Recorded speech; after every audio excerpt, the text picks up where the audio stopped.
Do you want to learn the Italian words for grandma and other family members? Here's a collection of 39 Italian words for family.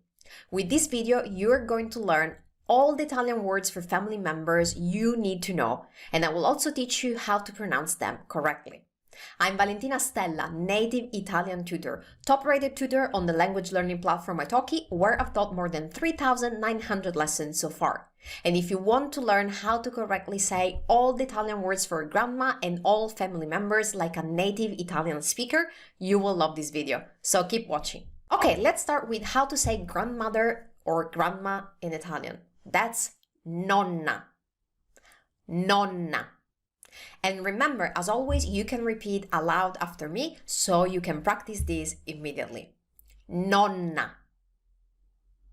The word for grandfather or grandpa is nonno. Nonno. Together, the grandparents are nonni. Nonni. If you want to say mother, that in Italian is madre. Madre. Now, madre in Italian is like mother in English, is a little bit more formal. So if you want, we have a way of saying mom instead, which is mamma. Mamma. The word for father is padre.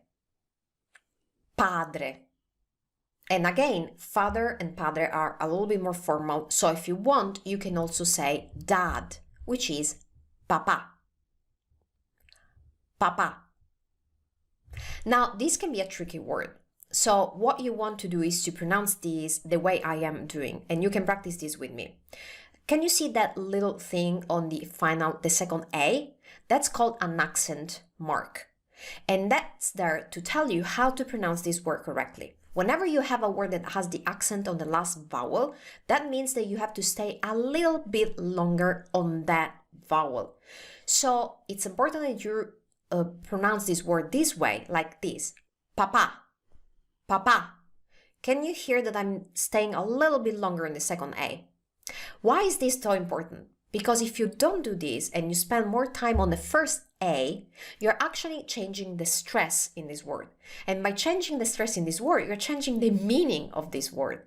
So if you say papa, papa, can you hear I'm spending more time on the first A? Papa. That doesn't mean that. That means pope.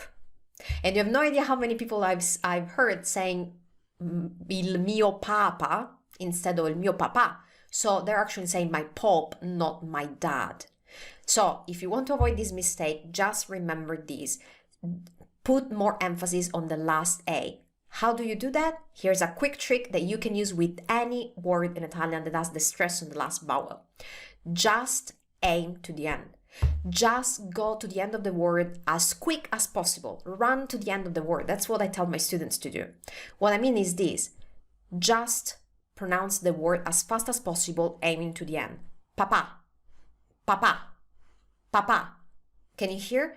I don't stop on the first A at all. I just go straight to the end of the word. And this is the quickest trick you can apply immediately to pronounce the word dad, papà, correctly, or any other word in Italian that has this stress on the last vowel. So keep this in mind. Okay, let's move on. Parents. Genitori. Genitori. Now, some people think that parents in Italian is parenti, but that's never the case because parenti has a different meaning. Parents is genitori. Parenti in Italian is actually another word related to family. That means relatives. So relatives in Italian is parenti. Parenti. Parents in Italian is genitori. Genitori. Okay. Now, if you want to say daughter, that's figlia. Figlia. If you want to say son, that's figlio. Figlio. If you want to say children, they are figli. Figli. Brother is fratello. Fratello. Sister is sorella. Sorella. Together, siblings are fratelli. Fratelli. Uncle is zio. Zio. Aunt is zia. Zia. Together, uncle and aunt are zii. Zii. Now you could say zio e zia, uncle and aunt, but usually we tend to name them together, so it's collectively is zii. Your cousin, if he's a male cousin, is cugino. Cugino. If it's a female, is cugina. Cugina. Now, pay attention to the pronunciation of this word because this can be tricky too. Cugina. The J is pronounced like judge, the J in judge in English. Cugina. You do not want to pronounce the J like a ch sound, like in church, because if you do so, you end up saying cucina, which means kitchen, and your cousin may not be happy about that. So remember, cugina, J. Okay, together cousins are cugini. Cugini. Now, if you want to say niece or nephew in Italian, we have one word for both, the same word for both, which is nipote. Nipote. And I do know this word can be pretty confusing, so let me tell you something. Since we have the same word for the female niece and the male nephew, how can you tell if someone is talking about their niece or the nephew, or how can you distinguish for yourself?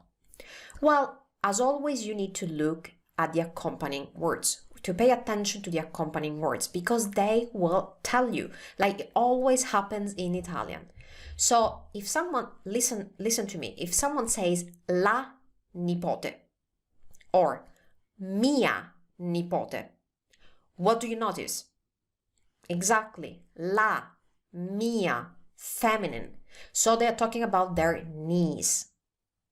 If they say il nipote or mio nipote, il nipote, mio nipote, what do you notice? Il and mio. It's telling you that they're talking about their nephew. That's how you do. That's how you distinguish between niece and nephew, even though we use the same word. So keep in mind, always develop this habit of listening or pay attention to the accompanying words in Italian. Okay, but there's even more about nipote in Italian, so that's why this word is so hated, I think. It's not very much liked by students. Nipote in Italian also means grandson or granddaughter. Yep. So nipote also means grandson or granddaughter. So nipote in general covers 4 different relationships. How can you tell if someone is talking about their grandson or their granddaughter? Again, we apply the same trick I just told you about niece and nephew. You pay attention to the accompanying words. So if someone says mia nipote, you know they're talking about someone who's a girl or a woman. If they say mio nipote, they're talking about a boy or a man. Now, but how can you tell if they're talking about their niece or nephew or their grandson or granddaughter if we use the same word nipote? Believe it or not, this can actually be confusing for us Italian too. So sometimes we need to give more information when we speak about these relationships because the other person may not be able to understand us. So how we solve this issue is that we clarify it, we give more information, we express that differently. For example, someone could say mia nipote, la figlia di mio figlio. Mia nipote, la figlia di mio figlio. So what they are saying is my granddaughter, the daughter of my son.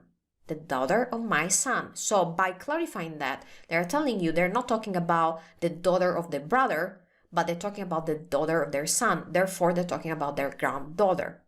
So, believe it or not, this can be difficult for us Italians too, since we have one word that covers 4 different situations, and the only way to solve that is to give more information, to have a little bit of a context. That's it. Okay, let's move on. If you want to say husband in Italian, that's marito. Marito. If you want to say wife, that's moglie. Moglie. And now let's talk about the in-laws, because they are also family, aren't they? So if you want to say father-in-law, that's suocero. Suocero. Mother-in-law is suocera. Suocera. Son-in-law is genero. Genero. Daughter-in-law is nuora. Nuora. Brother-in-law is cognato. Cognato. And sister-in-law is cognata. Cognata. Now, if you want to talk about someone who's not married, and for example, you want to say fiancé, that in Italian is fidanzato for a man or fidanzata for a woman. Fidanzato, fidanzata.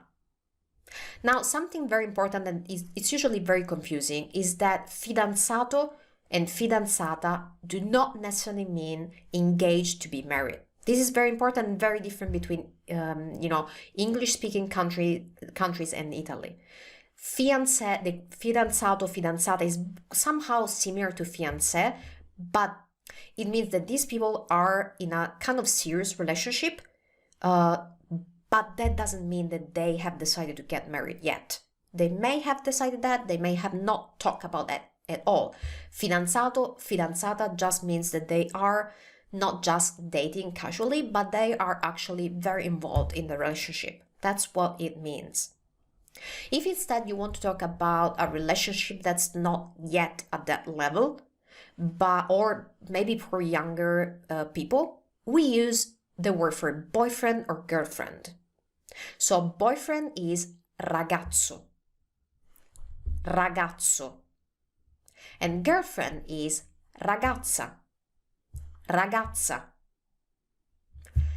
Okay, now let's finish this list with some relatives that may not be alive anymore, but you may want to be able to talk about them. So, how do you say in Italian great-grandfather? That in Italian is bisnonno. Bisnonno. Great-grandmother is bisnonna. Bisnonna. If you want to say great-grandson or great-granddaughter, that is pronipote. Pronipote. Notice how it's pro plus nipote. Pronipote. So, you guess it, the same word for both of them, and you apply the same tricks and strategies I taught you about nipote. If you want to say great-nephew or great-niece, guess what? Pronipote. Pronipote. Same thing as with nipote. Pronipote has 4 different meanings, and so you distinguish between them using the strategies I taught you earlier. Okay, those are all words for family members, and of course we have one least word that's not less important, which is how to say family in Italian, and that is famiglia. Famiglia. Okay, there you have it. All the Italian words for family members you need to know, so now you can talk about family and family members with total confidence in Italian. If you like this video, make sure to subscribe to my YouTube channel right now. Just click on the subscribe button below this video. And now it's your turn. What other Italian words would you like to learn? Let me know by leaving a comment below right now. Ciao da Valentina.